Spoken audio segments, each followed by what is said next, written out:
Good morning, सुप्रभात, खम्मा घड़ी, राम राम सभी दोस्तों को। स्वागत आप सभी का राजस्थान करंट अफेयर्स के अंदर। आज है 24 फरवरी और कल बजट आया था दोस्तों। इसकी वजह से दैनिक भास्कर और राजस्थान पत्रिका के अंदर आज सारा का सारा क्या है कि बजट से जुड़ी हुई पूरा क्या है कि पेपर भरा हुआ है।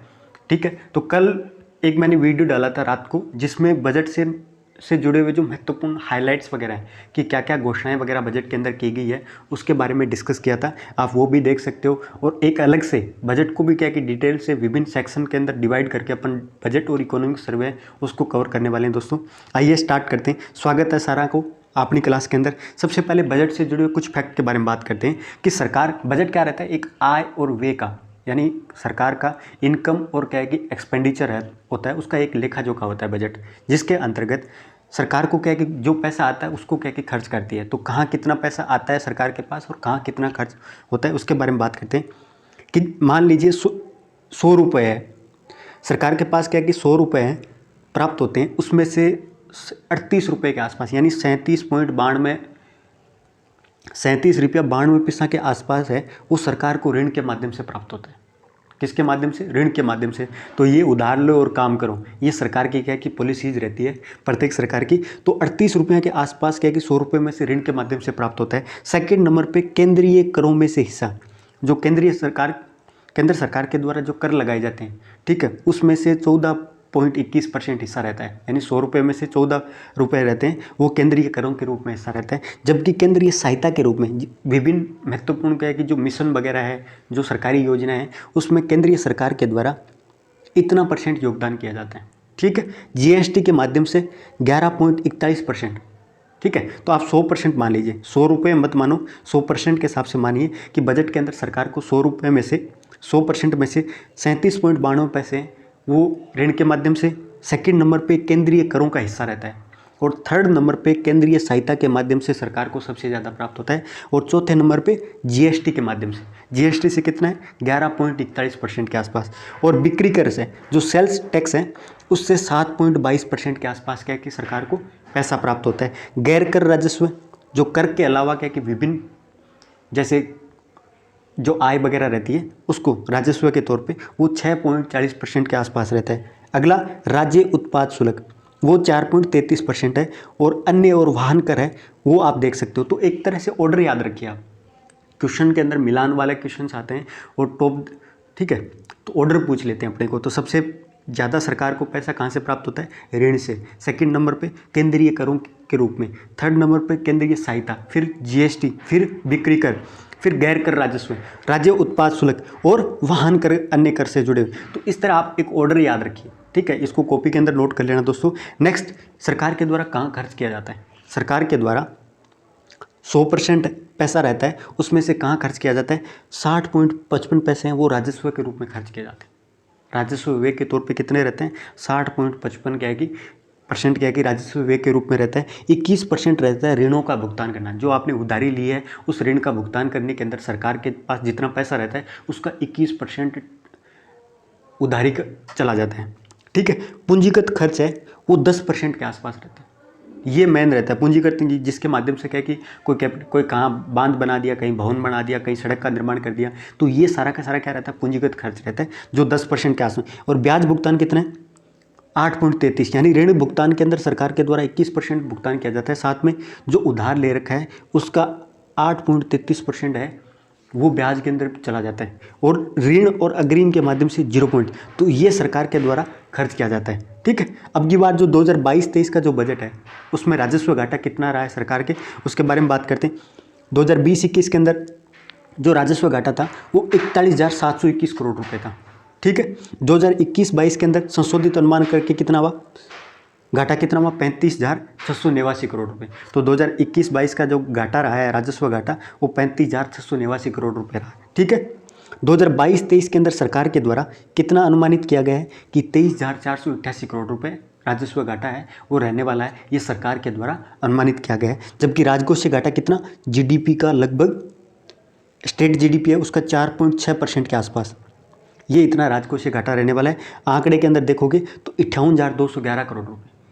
तो राजस्व घाटा है वो 2022-23 का 23,488 करोड़ रुपए रहने वाला है, जबकि राजकोषीय घाटा है वो 58,211 करोड़ रुपए रहने वाला है। तो ये डाटा याद रखिए दोस्तों।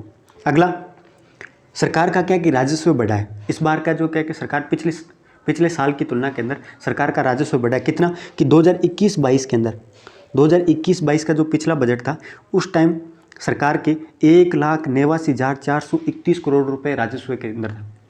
जो राजस्व सरकार को प्राप्त होता है टैक्स के माध्यम से, ऋण के माध्यम से, ठीक है, जीएसटी के माध्यम से जो कुछ भी राजस्व प्राप्त होता है वो 2021-22 का 1,89,431 करोड़ रुपए थे। ठीक है, 2022-23 के अंदर ये बढ़ के कितना हो गया 2,14,977 करोड़ रुपए। तो कितनी बढ़ोतरी हुई है आप देख सकते हो दोस्तों। पहले 1,89,00,000 था, फिर 2,14,977 करोड़ रुपए राजस्व की प्राप्ति हुई है सरकार को। जबकि राजस्व खर्च है वो भी सरकार, जब मान लो राजस्व की प्राप्तियां सरकार के पास में बढ़ रही है, पैसा ज़्यादा आ रहा है तो क्या करेगी, पैसा ज़्यादा खर्च करेगी। तो इसी तरह 2021-22 के अंदर सरकार के द्वारा 2,25,120 करोड़ रुपए खर्च किए गए थे, जबकि अब की बार टारगेट कितना रखा है 2,38,465 करोड़ रुपए। ठीक है, तो ये डाटा भी आप याद रखोगे। अगला दोस्तों, इसके बारे में तो बता ही दिया आपको कि 23,488 करोड़ रुपए सरकार का क्या है राजस्व घाटा, जबकि 58,211 करोड़ रुपए सरकार का राजकोषीय घाटा है, जो जीडीपी का कितना है 4.6%। ठीक है, इतना याद रखिए। ये प्राप्तियां हुई सरकार के द्वारा खर्च किया जाने वाला है। ठीक है, राजस्व व्यय के रूप में खर्च किया जाएगा, जबकि ये सरकार को क्या हुई है राजस्व प्राप्तियां हुई है। ठीक है, नेक्स्ट दोस्तों, कृषि जो अर्थव्यवस्था के 3 भाग है महत्वपूर्ण, जो कृषि, इंडस्ट्री और क्या है कि सर्विस सेक्टर है, उसमें से सरकार को 2022-23 के अंदर राजस्थान की जो अर्थव्यवस्था है उसमें जो सर्विस सेक्टर है उसमें क्या है कि कमी आई है, जबकि कृषि और औद्योगिक सेक्टर है जो उसके अंदर क्या है कि बढ़ोतरी हुई है और प्रति व्यक्ति आय है वो भी बढ़ के 1,35,000 हो गई है। तो ठीक है, तो ये डाटा भी आप याद रखोगे कि प्रति व्यक्ति आय कितनी हुई है 1.35 लाख। ठीक है, आप देख सकते हो 2020 के अंदर मुकाबले 2021 के अंदर प्रति व्यक्ति आय है वो बढ़ी है, क्योंकि अर्थव्यवस्था के अंदर उद्योगों की जो भागीदारी है वो भी 2021 की तुलना के अंदर ठीक है बढ़ोतरी हुई। उसके अंदर एग्रीकल्चर जो सेक्टर है उसमें देख सकते हो आप लगभग इसमें बता रहा है कि प्रति व्यक्ति जो आय है वो 1,35,000 के आसपास है, जबकि पिछले साल क्या है कि 1,15,000 क्या है कि प्रति व्यक्ति आई थी। तो इतनी क्या है कि बढ़ोतरी हुई है लगभग कितनी 16.63%। तो ये याद रखो कि 2021 की तुलना के अंदर 2022 के अंदर प्रचलित कीमतों पे जो प्रति व्यक्ति आय है वो 16.63% बढ़ोतरी हुई है। ठीक है, 1,15,000 से इनकम बढ़ के कितनी होगी 1,35,000, यह राजस्थान के प्रति व्यक्ति की आय है। ठीक है, जबकि कृषि सेक्टर के अंदर लगभग 2.5% के आसपास बढ़ा है। कृषि सेक्टर कितना है भाई, प्रचलित कीमतों पे क्या 29.77% है और इसका 2.5% बढ़ा है।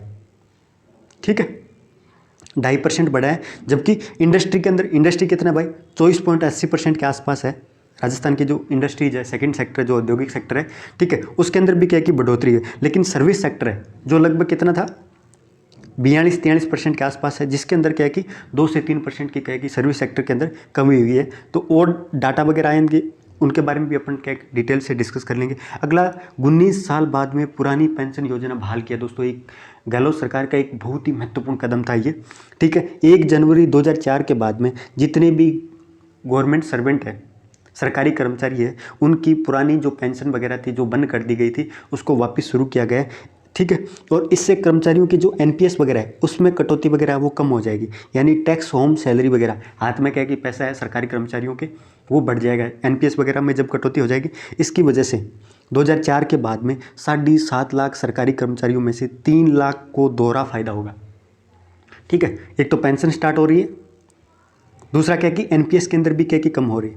ठीक है, तो ये याद रखोगे। हेल्थ कवर है उसको भी दुगुना किया गया है। चिरंजीवी हेल्थ बीमा योजना है उसमें 10 लाख रुपए का बीमा कर दिया गया है। ठीक है, इसके अंदर और भी क्या कुछ प्रावधान किया गया है।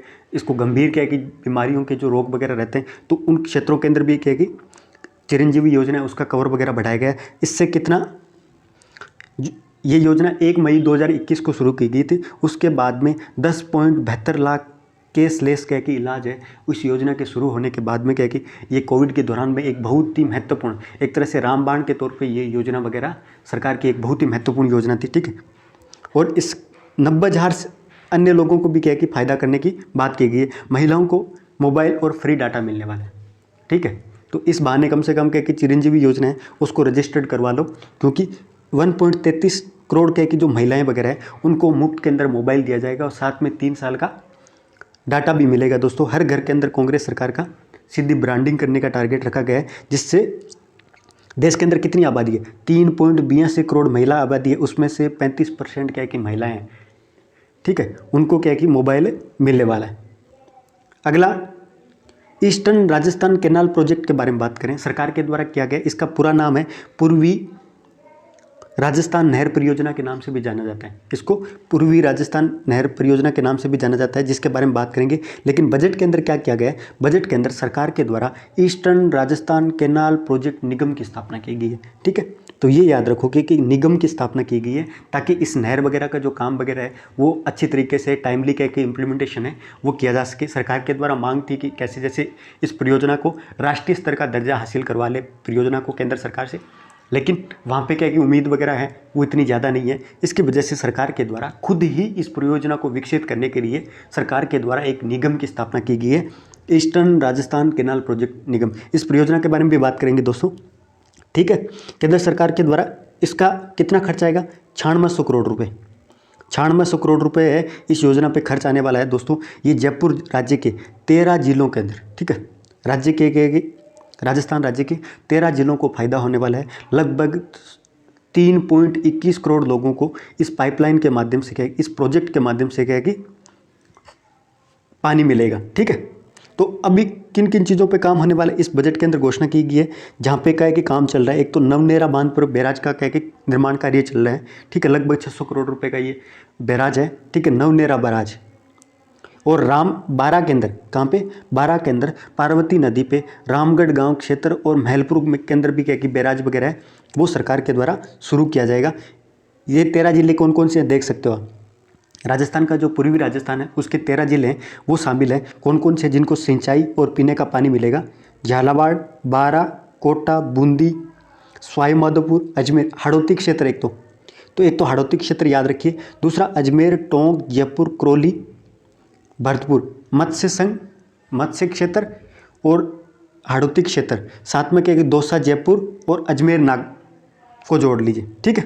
तो ये 13 जिले हैं जिनको पूर्वी ईस्टर्न कैनाल प्रोजेक्ट है उससे फ़ायदा मिलने वाला है दोस्तों। इस प्रोजेक्ट के अंतर्गत क्या किया जा रहा है कि कुन्नू, कुल, पार्वती, काली सिंध और मेज नदी के बेसिन के अंदर जो एक्स्ट्रा पानी है, अधिशेष पानी है, उसको बनास नदी, मोरेल, बाणगंगा, पार्वती और काली सिंध, गंभीरी नदियों के अंदर बेसिनों के अंदर पहुंचाने का टारगेट रखा गया है। यानी 5-7 नदियों का जो एक्स्ट्रा पानी है उसको कहाँ पहुंचाया जाए। ये नदियाँ हैं, इनका अधिशेष पानी किनका, पार्वती, काली सिंध, मेज और कुल और कुन्नू, इन नदियों के अधिशेष पानी को बनास, मोरेल, बाणगंगा, पार्वती, काली सिंध और गंभीरी नदी के बेसिन है वहाँ पे पहुँचाने का टारगेट है, वो राजस्थान सरकार के द्वारा रखा गया है। 9600 करोड़ रुपए का ये प्रोजेक्ट है दोस्तों। अगला कृषि सेक्टर के द्वारा, अब की बार राजस्थान सरकार के द्वारा कृषि बजट पेश किया गया था। पहली बार आपसे पूछ रहा हूँ, जेंडर बजट है वो 2012 के अंदर पेश किया गया था। राजस्थान का पहला पेपरलेस बजट है वो 2021 के अंदर पेश किया गया था। और देश के अंदर पहली बार कृषि बजट है वो 2022 के अंदर पेश किया गया है दोस्तों। इसके अंतर्गत सरकार के द्वारा मुख्यमंत्री कृषक साथी योजना है, उसके अंतर्गत पहले 2000 करोड़ रुपए का प्रावधान किया गया था, अब बढ़ा के उसको 5000 करोड़ रुपए कर दिए गए। और मुख्यमंत्री कृषक साथी योजना है, इसके अंतर्गत 11 मिशनों की घोषणा की गई है सरकार के द्वारा। ये 11 मिशन है दोस्तों जो मुख्यमंत्री कृषक साथी योजना के अंतर्गत घोषणा की गई है, जिसके अंदर, ठीक है, सूक्ष्म सिंचाई मिशन है, जैविक खेती मिशन है, बीज उत्पादन और वितरण मिशन है, मिलेट्स प्रोत्साहन मिशन है, ये संरक्षित। तो इस तरह क्या है कि 11 मिशन है दोस्तों टोटल, जिसमें क्या है कि जब भी क्या है कि न्यूज वगैरह आएगी तो इसके बारे में डिटेल से बात कर लेंगे। अभी क्या है कि थोड़ा ज़्यादा हो जाएगा। अगला दोस्तों, अवनी, दीपक और समिता को क्या है कि स्वच्छता सर्वेक्षण का ब्रांड क्या कि एम्बेसडर है वो बनाया गया है। किसके द्वारा बनाया गया दोस्तों, स्वच्छता की सर्वेक्षण की तैयारी को देखते हुए सरकार के द्वारा हेरिटेज नगर निगम के द्वारा, किसके द्वारा, जयपुर की जो हेरिटेज नगर निगम है उसके द्वारा टोक्यो पैरालंपिक गोल्ड मेडलिस्ट है अवनी डेखरा जो जयपुर की है दोस्तों। और ये टोक्यो के अंदर 2 पदक हासिल करने वाली भारत की पहली महिला खिलाड़ी थी, ठीक है, जिनके द्वारा एक गोल्ड मेडल और एक रजत पदक जीता था, ठीक है। इनको हेरिटेज नगर निगम के द्वारा और साथ में लोक कलाकार दीपक मीणा, जिसको पन्ना सेप्ट के नाम से जाने, इसके तो फनी वीडियो आपने खूब देखे होंगे, पन्ना सेप्ट है, ठीक है, दीपक मीणा है। और टीवी कलाकार समिता बंसल है। इन तीनों को हेरिटेज नगर निगम के द्वारा स्वच्छता सर्वेक्षण की ब्रांड एम्बेसडर है वो बनाया गया है, ठीक है। तो ये याद रखोगे, ठीक है दोस्तों। कौन कौन से? अवनी लेखरा, दीपक मीणा और समिता बंसल। नेक्स्ट दोस्तों, राजस्थान युवा बोर्ड है, उसके अध्यक्ष और उपाध्यक्ष है, उन्होंने पदभार ग्रहण किया था और उसी टाइम राजीव गांधी पुरस्कार है उसकी घोषणा की गई थी। तो राजस्थान युवा बोर्ड है, उसकी स्थापना कब हुई थी? 2003 के अंदर। 2003 के अंदर राजस्थान युवा बोर्ड की स्थापना की गई थी। खेल और युवा मंत्रालय के अंतर्गत इसकी स्थापना की गई थी। जिला बोर्ड है, जिला युवा बोर्ड है, उसकी स्थापना 2004 के अंदर की गई थी। और अब की बार जो राजस्थान युवा बोर्ड है उसके अध्यक्ष कौन है? सीताराम लांबा। और उपाध्यक्ष कौन है? सुशील पारिक। तो ये दोनों अपॉइंटमेंट है, ये याद रखिए। सीताराम लांबा का नाम तो आप याद रखिए क्योंकि राजस्थान युवा बोर्ड के अध्यक्ष हैं और इनके द्वारा जैसे राजीव गांधी पुरस्कार की घोषणा की गई थी। ये पुरस्कार दोस्तों विभिन्न क्षेत्रों के अंदर, किस क्षेत्र के अंदर राजीव गांधी पुरस्कार है वो खेल, कला एवं संस्कृति, उद्यमिता सहित विभिन्न क्षेत्रों के अंदर बेहतर तरीके से कार्य करने वाले युवाओं को राजीव गांधी पुरस्कार है उससे सम्मानित किया जाता है। तो एक खेल क्षेत्र से संबंधित नहीं है, युवा है, इसमें क्या नवाचार, उद्योग, कला एवं संस्कृति, खेल, ठीक है। तो विभिन्न क्षेत्रों को शामिल किया गया है जिसके अंतर्गत राजीव गांधी पुरस्कार है वो प्रदान किया जाता है।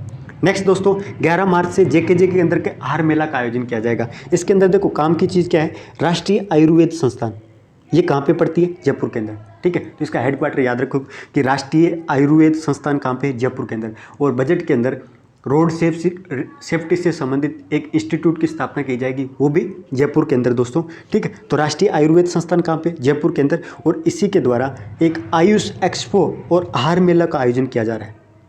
किसके द्वारा?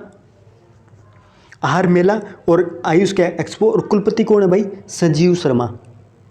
संजीव शर्मा है, ये राष्ट्रीय आयुर्वेद संस्थान है उसके कुलपति हैं। जोधपुर की जो JNU यूनिवर्सिटी है उसके कुलपति हैं श्रीवास्तव, जिनकी हाल ही के अंदर नियुक्ति की गई थी। राजस्थान जो स्वास्थ्य विज्ञान विश्वविद्यालय जो RHUS है उसके भी सुधीर भंडारी, जो हाल ही के अंदर कुलपति के तौर पे अपॉइंटमेंट किया गया था। जबकि प्रोफेसर क्या है कि संजीव शर्मा है वो राष्ट्रीय आयुर्वेद संस्थान जयपुर है उसके कुलपति है। तो ये कुछ आप फैक्ट वगैरह है, ये याद रखो कि आहार मेला है वो किसके द्वारा आयोजित किया जा रहा है? इनके द्वारा। नेक्स्ट दोस्तों, विधानसभा के अंदर iOS मोबाइल ऐप है वो लॉन्च किया गया है, जिसके अंदर क्या है कि विधानसभा के सचिव, देखिए काम की चीज़ ऐसे मिल जाती है अपने को, इस तरह की तैयारी होती है दोस्तों। आप जब भी क्या है कि रियल जो आप करंट अफेयर्स वगैरह रहती है वो यही रहती है। जैसे राजस्थान विधानसभा के सचिव कौन है वर्तमान के अंदर? सचिव कौन है? महावीर प्रसाद शर्मा। महावीर, इन चीज़ों पे आप जब न्यूज़पेपर पढ़ते हो ना आपका ध्यान नहीं जाता। आप जनरली अपन जब न्यूज़पेपर पढ़ते हैं तो अपना ध्यान नहीं जाता इस तरह। तो राजस्थान विधानसभा के सचिव कौन है? महावीर प्रसाद शर्मा है, जिन्होंने मंगलवार को विधानसभा के अंदर iOS यानी आईफोन ऑपरेटिंग सिस्टम आधारित एक मोबाइल ऐप लॉन्च किया गया है, जिसके अंतर्गत क्योंकि विधानसभा के अंदर एंड्रॉयड आधारित मोबाइल पहले से चल रहा था और अभी एक नया आईफोन आधारित क्या कि ऑपरेटिंग सिस्टम पर आधारित ऐप है वो लॉन्च किया गया, जिसके अंदर सारे के सारे चाहे विधेयक हो, कार्यसूची हो गया, बजट वगैरह का भाषण वगैरह, राज्यपाल का भाषण वगैरह, सारी की सारी जो कार्यवाही रहती है विधानसभा की वो आप उस ऐप के माध्यम से देख सकते हो, ठीक है। एक तरह का एप्पल के जो मोबाइल वगैरह है उसके अंदर भी क्या है कि ये चलने वाला है।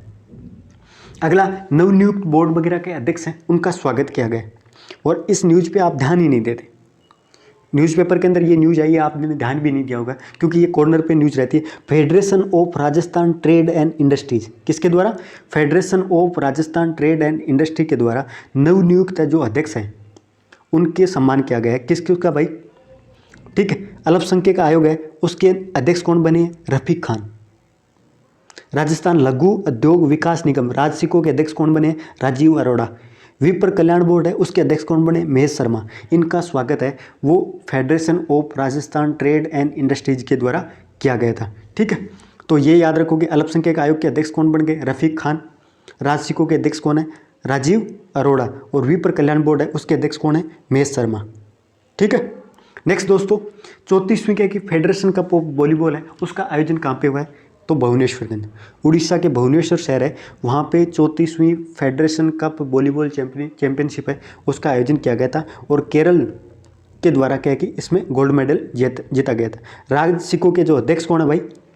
अभी बात किए हैं राजीव अरोड़ा, ये राजस्थान लघु उद्योग निगम के अध्यक्ष हैं, जिनके द्वारा मंगलवार को राजस्थली, ये राजस्थली क्या है भाई, ये राजसिकों की ही शोरूम वगैरह है, जिसके अंदर लघु उद्योग से संबंधित जो हाथों से क्या कि निर्मित क्या कि कुछ खिलौने इस तरह की चीज़ एक तरह से शोरूम है, ठीक है। वहाँ पे क्या कि ये भ्रमण करके आए थे और हस्तशिल्प क्या कि दस्तकार वगैरह हो गए, निगम अधिकारियों के साथ विस्तृत वगैरह चर्चा इनके द्वारा की गई थी। तो राजसिकों की स्थापना कब हुई थी भाई, 1969 के अंदर, और इसी के द्वारा ये शोरूम वगैरह राजस्थान के अंदर और पूरे देश के अंदर राजस्थली के नाम से शोरूम वगैरह है वो स्थापित राजसिकों के द्वारा किया गया। आरएफसी की स्थापना कब हुई थी आप मेरे को बताओ, रिको की स्थापना कब हुई थी, एक रूडा उसकी स्थापना कब हुई थी, सीनियर एथलेटिक्स प्रतियोगिता 27 से, ठीक है। तो जयपुर जिला सीनियर एथलेटिक्स प्रतियोगिता है वो 27 जनवरी से होने वाली है दोस्तों, तो इतना ज़्यादा इंपॉर्टेंट नहीं है ये। तो अगला, सुनीता ने जीता मिसेज इंडिया क्वीन, ठीक है। तो ये खिताब है जयपुर के एक छोटे से गांव से आती है, जिन्होंने मिसेज इंडिया क्वीन 2022 का अवार्ड है वो जीता है, जिनका नाम क्या है, सुनीता। अगला, चुप्पी तोड़ो अभियान स्टार्ट किया गया है, ठीक है। चुप्पी तोड़ो अभियान स्टार्ट किया गया है जिला प्रशासन के द्वारा, ये गुड टच और बैड टच के बारे में, छोटी जो बच्चियां वगैरह हैं उनको जागरूक करने के लिए, जिनके साथ में क्या है कि सेक्सुअली क्या है कि हरासमेंट ना हो, इसके बारे में जो छोटी बच्चियां हैं उनको क्या है कि अवेयरनेस, उनको जागरूक बनाया जाएगा कि किस तरह का हैंडल करना है और कैसे क्या है कि अपनी क्या है कि जो भी बात वगैरह है वो खुल के बोलनी है। तो चुप्पी तोड़ो अभियान है वो सरकार के द्वारा स्टार्ट किया गया, ठीक है। ये किसके लिए, बालिका सशक्तिकरण से संबंधित, इतना याद रखिए कि चुप्पी तोड़ो अभियान किससे संबंधित है, तो बालिका सशक्तिकरण से। नेक्स्ट दोस्तों, बिरला ने क्या यूएई संसद को किया संबोधित। तो जो ओम बिरला है वो क्या है भाई, लोकसभा के अध्यक्ष हैं, जिनके द्वारा अबू धाबी, संयुक्त अरब अमीरात है, वहाँ की संसद को संबोधित किया गया था। और संयुक्त अरब अमीरात की संसद के अंदर संबोधित करने वाले ओम बिरला साहब हैं, वो पहले अध्यक्ष हैं, भारतीय लोकसभा के पहले अध्यक्ष हैं। महाशिवरात्रि मेला है वो 28 फरवरी से स्टार्ट है दोस्तों, कहाँ पे, सवाई माधोपुर के अंदर। तो याद रखिए महाशिवरात्रि मेला है वो कहाँ, अभी मरु महोत्सव है जो जैसलमेर के अंदर संपन्न हुआ था, थार महोत्सव है वो बाड़मेर के अंदर आयोजित होता है। महाशिवरात्रि का जो मेला है वो हर साल कहाँ पे आयोजित किया जाता है, सवाई माधोपुर के अंदर। ये 5 दिवसीय दोस्तों महाशिवरात्रि मेला है, ठीक है। तो ये कहाँ पे, लोकेशन याद रखिए, सवाई माधोपुर के अंदर महाशिवरात्रि का मेला है वो आयोजित किया जा रहा है। तो ये अगला कुछ रिवाइज हो रहा है दोस्तों कि खुजराहो नृत्य महोत्सव है वो कहाँ पे भाई, 48वां जो खुजराहो नृत्य महोत्सव है वो एमपी के अंदर, ठीक है। 2023 के अंदर अंतर्राष्ट्रीय ओलंपिक समिति है उसकी मेजबानी कौन सा देश कर रहा है, तो भाई भारत है। वो भारत का जो मुंबई का शहर है वो अंतर्राष्ट्रीय ओलंपिक समिति 2023 की सत्र की मेजबानी कर रहा है। इससे पहले 1983 के अंदर नई दिल्ली के अंदर भी भारत मेजबानी की है, तो ये भारत का दूसरी बार है, ये भी याद रखोगे। शंकुतला चौधरी ये कौन से क्षेत्र से संबंधित है, शंकुतला चौधरी है जिनका हाल ही के अंदर निधन हुआ है दोस्तों, जो प्रख्यात गांधीवादी, समाज सुधारक और स्वतंत्रता सेनानी थे, जिनको शंकुतला बाई देव के नाम से भी जाना जाता था, ठीक है। और इनके द्वारा विनोद भावे के भूदान आंदोलन के अंदर योगदान किया गया, ठीक है। तो विनोद भावे जिनके द्वारा भूदान आंदोलन चलाया गया था, साउथ के अंदर, दक्षिण भारत के अंदर ये भूदान आंदोलन चलाया गया था, ठीक है, विनोद भावे के द्वारा। और उसके अंदर भी क्या है कि शंकुतला देवी चौधरी है उनके द्वारा योगदान दिया गया था। विश्व पेंगोलिन दिवस है वो कब मनाया जाता है, तो फरवरी माह के तीसरे सप्ताह को, ठीक है। तो ये आज की महत्वपूर्ण करंट अफेयर्स थी। आज केवल न्यूज़पेपर की कटिंग्स वगैरह के बारे में डिस्कस किया दोस्तों, बहुत ज़्यादा क्या कटिंग्स वगैरह थी और मैं क्वेश्चन वगैरह MCQs नहीं ला पाया, इसके लिए आप सभी से माफ़ी चाहता हूँ। मैं कोशिश करूँगा कि थोड़ा सा टाइम मैनेजमेंट हो जाए थोड़ा सा, ठीक है। धन्यवाद दोस्तों, जय हिंद जय भारत।